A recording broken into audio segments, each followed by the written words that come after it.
Hey guys, I'm Justin. Hey, I'm Hope. And today we wanted to just do a Jiu-Jitsu talk. All right, just talk a little bit about Jiu-Jitsu.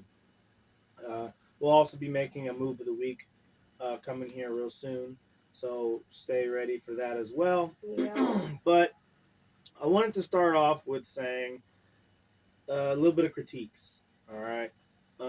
Yesterday we spent our whole day coaching at a Fuji Brazilian Jiu-Jitsu tournament. Yeah. And just from watching a lot of the kids and seeing different academies and what they teach and different things and watching some of the adults as well, it gets a little bit frustrating because a lot of the Brazilian Jiu-Jitsu guys, like strictly BJJ guys, their main go-to is just pull guard. Just the full guard. Just to And- sit down, lay down, and just wait. And I don't think there's necessarily anything wrong with that in certain degrees, but I do believe that we need to step a little bit into American Jiu-Jitsu and teach takedowns. Incorporate some more wrestling into our jiu-jitsu. Yes, definitely. And you'll have a lot of people look at Jiu-Jitsu and they'll call it gay or something like that just because you'll see a lot of people just butt scooting on their butt or just instantly pulling guard. Mm-hmm. And in my opinion, like especially, let's not forget that the original purpose of Brazilian Jiu-Jitsu is it's martial arts. Is Self-defense. Self-defense is to protect yourself. And if you're in the streets and you're in a fight, and you can watch MMA or UFC to verify this, that you'll see people getting slammed and knocked out all the time because they're pulling guard. And what is someone going to do? They're going to pick you up and slam you. For example, let's say you're a blue, purple, brown belt in Brazilian Jiu-Jitsu, and you've never worked on your takedowns. And you get in a fight in the streets, and you're like, oh, I know Jiu-Jitsu. I'm a brown belt. Great. But if you've never worked on your takedowns, and you're going against some strong guy in the streets, and you pull guard on him, what he's going to do is he's going to stand up with you in his guard, and he's going to slam you on the back of your head. Slam. Over and over until you are unconscious. Or throw elbows, or be punching you, or kicking you. Like it's not always a dominant position in a fight. And the last thing you'd want is to be a blue, purple, brown belt in jiu-jitsu, and you never worked on your takedowns, and now you have some random guy in your guard who's possibly biting, scratching, and mostly lifting you up in the air and slamming you on the back of your head. Shoot a triangle. Ooh. Oh, my. No way. Knockout from the triangle slam. Come on, ref. He's out. Wow. He's out again. Come on, ref. He's out again. Man. Ref, what are you doing? The slam knocked him out. Wow. I don't think he's awake yet. Yeah, this is it. This was over. So now all we've done is train for years and spend a lot of money just to lose our life in a street fight. And so that's kind of one of my biggest things is don't get so caught up in the sport of Brazilian Jiu-Jitsu that we forget to teach takedowns, because I was watching some of the takedowns yesterday. Or even takedown defense. Yeah, even takedown defense. Like I was watching some of the takedown defense yesterday, and it was absolutely terrible. It was atrocious. Terrible wrestling, terrible takedowns, terrible takedown defense. And if we can't get good at that, I'm just telling you right now what's going to happen in a street fight is you're going to either get slammed on the back of your head or you're going to get hurt really bad. Yeah. So my advice is learn some takedowns. Like even if you want to compete in butt scoot, you should still know a takedown.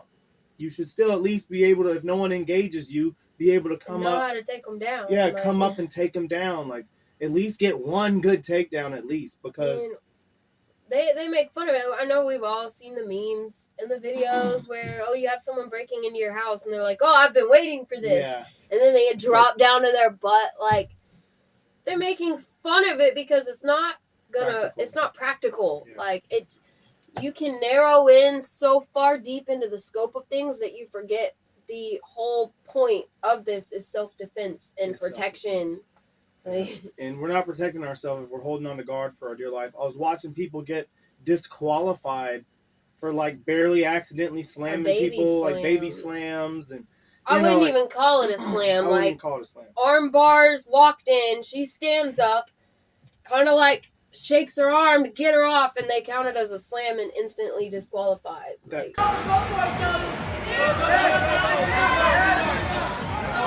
come on.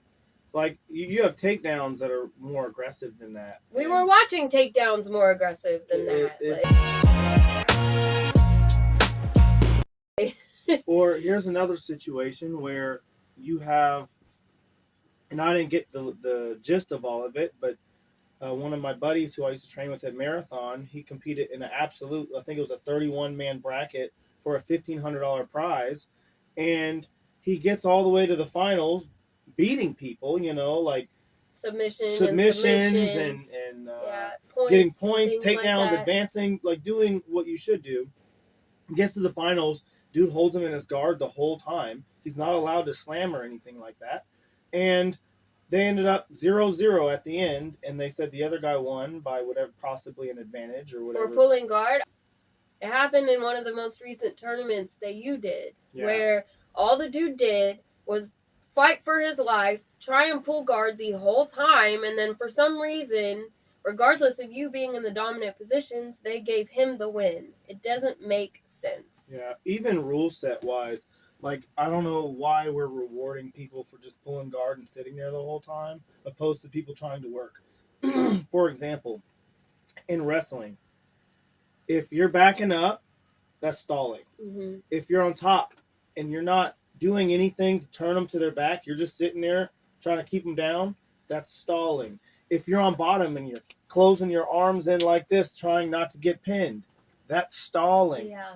I'm not seeing any calls get called in jiu-jitsu for stalling. And if I'm holding someone in my guard, not doing anything else, or I'm attempting weak punch chokes from the bottom that are not going to work against anybody good, you know, that should not gain me an advantage to win if I just sat there and guard the whole time, not trying to do anything. That, in my opinion, sounds like stalling. Mm-hmm. Or the people who take full mount and then just choose to just sit there and hold you down for the whole time, not threatening any submissions, not doing anything, just cooking you while you're sitting on the bottom, keeping like hands clasped, just hanging there, just to hold you down so that you don't try to do anything. Like, yeah, there should be stalling calls that get hit for that. Like, the only time, in my personal opinion, that you should really be pulling guard like that is, oh crap, I'm up by points, someone's about to take me down, or oh, I'm in danger, okay, pull guard.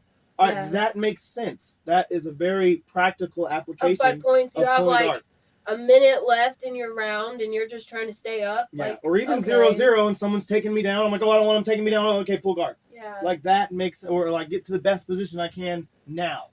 That makes sense. Or but pull guard to work to other positions that you like to do. Like, but first move being just pull guard. Let me grab and just pull guard is just it doesn't make a lot of sense to be practical. You know, and while yes, a lot of street fights will end up on the ground, that's not how they start. And if you're instantly pulling yourself to the ground, you're giving yourself a disadvantage right off the bat. If you are going to go to the ground, you want to be on top. That way you can drop elbows, you know, all kinds of stuff from top, not from bottom. From bottom. Yeah. You don't have any power from bottom. Not where you can be picked up and slammed on the back of your head. Right.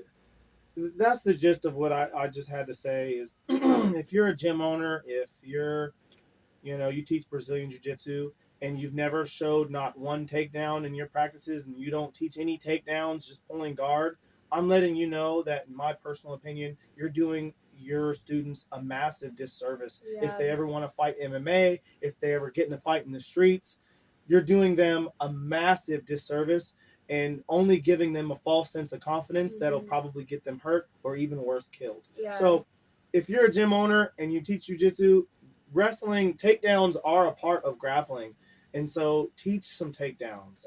Yeah, and defense. Yeah, and some takedown defense. Like, you know, teach some takedowns. Incorporate some wrestling into your instructions. Mm-hmm.